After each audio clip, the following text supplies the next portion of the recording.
Հարգելի ժողովուրդ, ֆիքսենք, որ ոստիկանության երկու աշխատակից գտնվում են քաղաքապետարանում։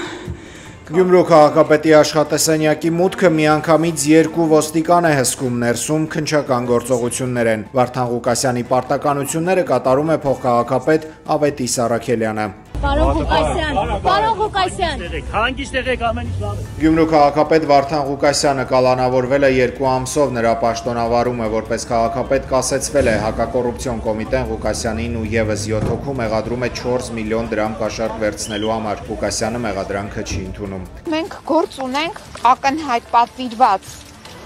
շինցու քրեական գործի հետ եւ այս պատվիրված շինցու քրեական գործը նպատակ ունի զրկել Գյումրիին կառավարվելու հնարավորությունից եւ քաոս ստեղծել Գյումրիում, այդ թվում նաեւ այնպիսի քաոս, որ մարդիկ իրենց ջղայնությունը ավելի ընդգծված արտահայտեն, որովհետեւ այլ կերպ ես սա չեմ կարող բացատրել, որևիցե փաստական հիմք, որը կարող է հիմնավոր կասկածը այս գործով գոյություն չունի։ Գյումրիի քաղաքապետարանի մոտից բերման ենթարկված 33 քաղաքացու ձերբակալել են, հարուցվել է քրեական վարույթ, զանգվածային անկարգություններին մասնակցելու, արդարադատության իրականացմանը խոչընդոտելու հատկանիշներով հայտնել է քննչական կոմիտեն։ Ձերբակալվածների մեջ է նաև Մերձևով շարժման անդամ իրավապաշտպան Ռուբեն Մխիթարյանը։ Շարժումը հայտարարություն է տարածել ուշադրություն հրավիրելով փաստին, որն արձանագրել են նաև ուղիղ եթերում աշխատող լրատվականները։ Տեսանյութում երևում է, որ Մխիթարյանը մինչև բերման ենթարկվել է, ձեռքերը վեր պարզած հանդարտության կոչ է անում ոստիկաններին ու քաղաքացիներին։ Հայաստանի խորհրդարանում պատգամավորները բանավիճել են Գյումրու ընդդիմադիր քաղաքապետի կալանավորման վերաբերյալ։ Մեծամասնություն քաղաքացիական պայմանագիր խմբակցությանը դուր չի եկել պատգամավորի հիշեցումը Հայաստանում բոլոր ընդդիմադիր քաղաքապետերի դեմ քրեական գործեր բացելու եւ ազատազրկելու վերաբերյալ Քաջարանից մինչև Գյումրի ու Վանաձոր։ Ընդդիմադիր համայնքապետ կա, որ ընտրվել է չեք հրետապնդել։ Ընդդիմադիր համայնքապետ կա, բանը Գյումրու համայնքապետը կաշառակեր է, Վանաձորինը ընտրվելուց հետո պարզվեց հանցագործա, Գորիսինը ինչ էր, Սիսյանինը ինչ էր, Կապանինը ինչ է, Բերթինը ինչ էր։ Դուք ուղղակի ժողովրդի քվեի հետ չեք հաշտվում, ուրիշ խնդիր չկա, եւ այդ դատական համակարգի մասին, որ խոսում եք, ավարտում եմ հիմա հանգիստ, դատական համակարգի մասին, այդ հարգանքի, Արտուր Հովհաննիսյան, Տիկնոջ խոսափողը։ Իդեպ քաղաքացիական պայմանագիրն այսօր դեմ է քվեարկել ընդդիմադիր պատիվ ունեմ խմբակցության առաջարկած ազգային ճգնաժամի եւ կառավարման ձախողման մասին հայտարարության նախագծին։ Նախագիծը Նիկոլ Փաշինյանին իմպիչմենտ հայտարարելու համար էր։ Քաղաքացիական պայմանագիր խմբակցությունը դեմ է քվեարկելու ի սկզբանե մեռելածին այս նախագծին եւ իմպիչմենտի բոլոր հնարավոր մեռելածին նախագծերին, որոնք կարող են հայտնվել ազգային ժողովի օրակարգում տարատեսակ դրսևորումներով, հայտարարության տեքստով կամ որևէ այլ աճպարության միջոցով։ Ասում են ճգնաժամ չկա, մի հատ էլ գնացեք Բագրատաշեն եւ մյուս անսահմանային անցման կետեր տեսեք, կա ճգնաժամ թե չկա։ Ես երբևիցե սուտ չեմ խոսում։ Ընդդիմադիր ակտիվիստ Արտուր Չախոյանին ծեծել է նահազանգել է Երևանի ավականու ընդդիմադիր անդամ Մեսրոպ Մանուկյանը։ Ներքին գործերի նախարարությունը հաստատել է միջադեպը, հայտնելով, որ 1 անձ ձերբակալվել է, քրեական վարույթ է բացվել։ Մեսրոպ Մանուկյանը պնդում է, որ ծեծի միջադեպը ուղղակիորեն կապված է Չախոյանի վերջին բացահայտումներից մեկի հետ։ Ակտիվիստը հրապարակում էր արել Երևանում նոր շուկայի վերաբերյալ, որն ըստ Չախոյանի կառուցվում է առանց շինթույլտվության։ Իդեպ Չախոյանը ծեծի մասին զանգել եւ հայտնել է ոստիկանության Նորքի բաժին, սակայն նրան պատասխանել են, որ բաժնում ոստիկաններ չկան, որպեսզի մոտենան դեպքի վայր։ Այս մասին հայտարարել է ընդդիմադիր պատգամավորը ներքին գործերի փոխնախարարի հետ հարցուպատասխանի ժամանակ։ Քաղաքացուն ծեծել են, ահա զանգել է, ոստիկանները չեն կարողացել ժամանել, ասելով, որ բավարար ուժեր չունեն։ Քաղաքացին իր ոտով գնացել է ոստիկանության բաժին հաղորդում տալու։ Որ քաղաքացին զանգել է եւ ինչ-որ նկարագրեցիք, ոստիկանական արձագանք ինչպես է տեղ ունեցել, դեր ասացի հանգամանքները անպայման կպարզեմ ես եւ կհասկանամ ոնց է տեղ ունեցել այս ամեն ինչը եւ համապատասխան ուսումնասիրություններ կիրականացվի այս մասով։ Երևի մեր իշխանությունները ուշադրություն չեն դարձնում հարցի լրջությանը, զբաղված են կամ լայվերով, կամ ստատուսներով, կամ էլ հեծանիվ քշելով։ Հայաստան-Վրաստան սահմանային 3 հիմնական անցակետերը բեռնատար մեքենաների համար գիշերվանից կատվածահար են, անցնել կարող են միայն թեթև մարդատար մեքենաները։ Բավրա, Բագրատաշեն եւ Գոգավան տանող ճանապարհները փակել են հայ բեռնափոխադրողները եւ պահանջում են Հայաստանի իշխանությունը բանակցություններ սկսի ռուս գործընկերների հետ, որպեսզի Դաշնությունում ընդունված միգրացիոն նոր օրենքը չտարածվի ԵԱՏՄ անդամ Հայաստանի վարորդների վրա։ Հայաստանի Հանրապետության կառավարությունը պաշտոնապես դիմել է Ռուսաստանի Դաշնության կառավարությանը, որպեսզի այլ առաջարկել է, որպեսզի 90 օրը իրենց ներքին օրենսդրությամբ սահմանված փոխարինվի 180 օրով։ Նախնական պետք է ասեմ, որ մենք ունենք դրական արձագանք, Ռուսաստանի Դաշնության գործընկերները համաձայնել են մեր մտահոգությունների հետ եւ իմ տեղեկություններով արդեն իսկ ներքին շրջանառության փուլում է Ռուսաստանի Դաշնությունում օրենսդրական նախաձեռնություն, որը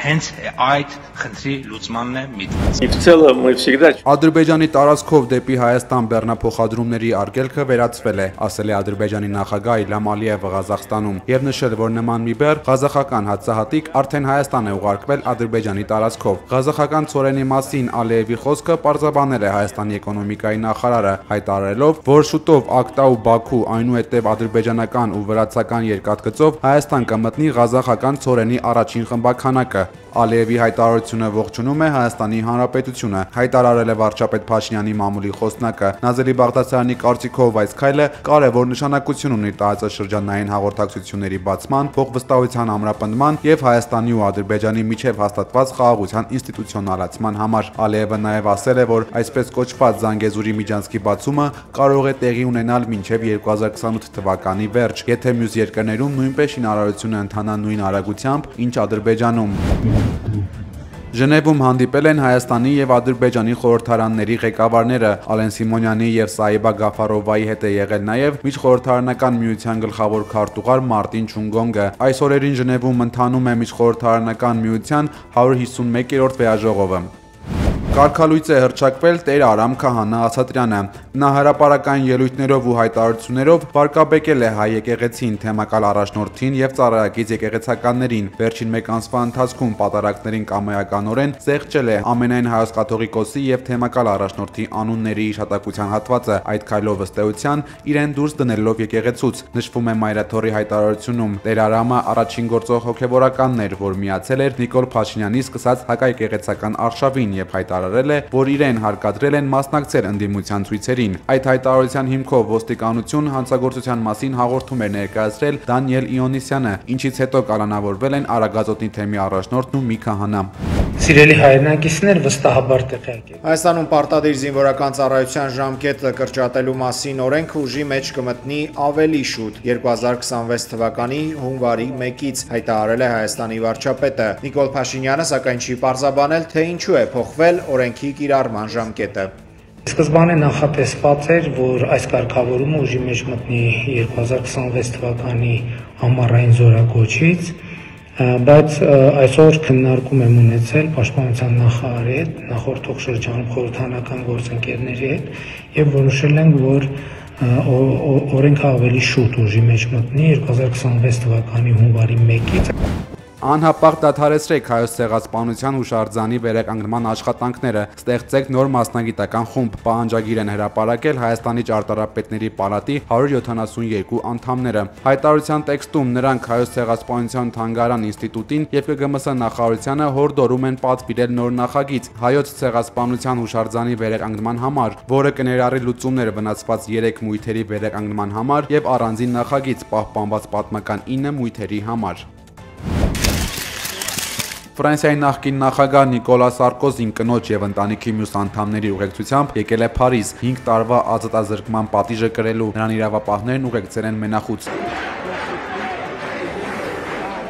Անցած ամիս դատարանը Սարկոզին մեղավոր էր ճանաչել 2007 թվականի նախագահական քարոզարշավի համար Լիբիայի այն ժամանակվա առաջնորդ Մուամմար Քադաֆիի կառավարությունից ֆինանսավորում ստանալու համար։ Բանտ գնալուց առաջ Ֆրանսիայի նախկին ղեկավարը X-ի միկրոբլոգում գրել է, որ ինքը անմեղ է։ Սարկոզին դարձել է Ֆրանսիայի առաջին նախկին ղեկավարը, որը բանտարկվում է։ Սարկոզին նաև արևմտյան առաջին առաջնորդն էր, որը Քադաֆիի տապալումից հետո իշխանության եկած ուժերին ճանաչել էր որպես Լիբիայի օրինական ղեկավարներ։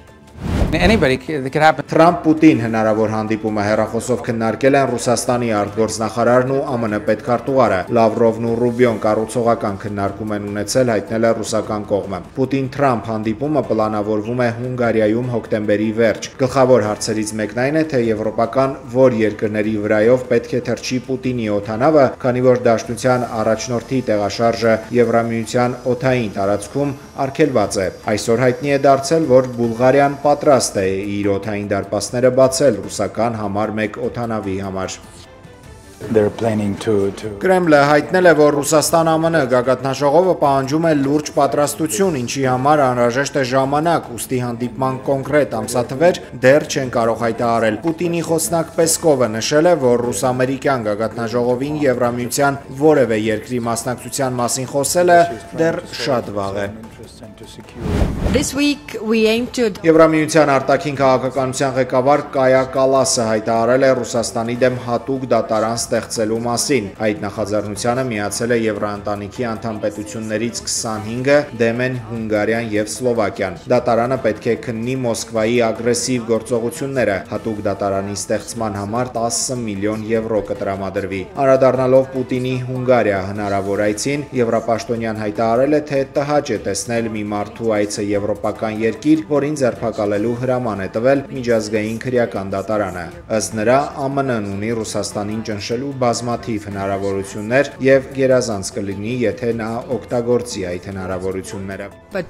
Պուտինը լրջորեն կբանակցի միայն այն ժամանակ, երբ հասկանա, որ պարտվում է։